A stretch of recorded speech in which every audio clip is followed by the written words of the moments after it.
Jimmy here from Jersey Plants Direct in the growing department. Spring's nearly here. Some say it's the 1st of March, as of the 20th, but to me 1st of March, ready to go. So let's see what we're going to do today then. So we've got some nice 170 plants arrived, some little baby plug plants. Make sure you water them in 24 hours beforehand so they're nice and moist, because they're more easier to get out if the compost's moist. If the compost's a little dry, they don't come out so well. And today we're going to use some of these biodegradable pots made from sort of water, well, I think it's like a water and cardboard mix kind of thing. Great things, they're biodegradable, and you can plant these straight into the soil and they'll root out from it. And obviously you need a compost, good fresh compost. Please don't use old compost because it carries over diseases. Same with the pots, don't use old pots. Over the winter you can carry disease through, and then your plants, you've spent all that time with your plants and then it just affects them a little bit. So good watering can, little widger, my little favourite widger, and some plants. Now, alternative, you could use plastic pots. Personally, I prefer to use these. So first of all, we're going to fill the pots. Just get these out of the way a little bit.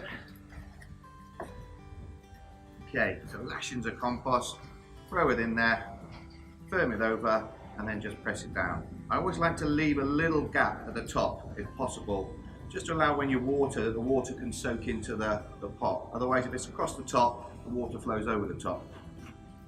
So we'll fill a few of these first. Just firm them in, get it down there. That's it.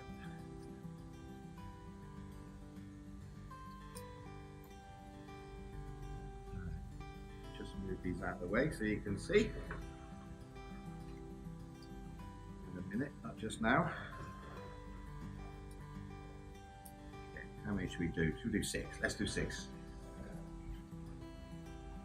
Okay, so there's our little pots all filled nicely. A little gap at the top. Pop those out of the way, and we get our plants. So it's important, trying not to avoid handling the top of the plant. Any breakages can cause a little chance of disease to come in. So I always like to take them from the bottom using the widger and handle a bit of the compost there.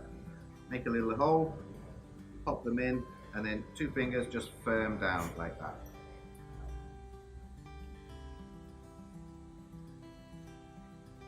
There you go. Fingers, just show you so you can see, nice and firm. This helps hold the plant in when you water it. Gently.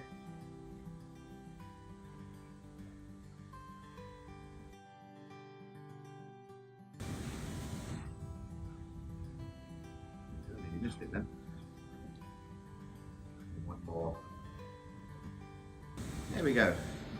All planted up. Now, I'm just going to give them a little water. It's a little bit heavy, this watering can. I'm just going to pop a little water on top. Over once. Let the compost settle in. I want that water to go right to the bottom. And then just give them a little more. There we go. Now don't worry if the plant lies down a little bit with the water on top. It's perfectly natural. They'll soon pick up. And before you know it, 4 or 5 weeks time, these plants will look stunning, ready to plant in the garden, a patio or a container, whatever you want to do. Here you go.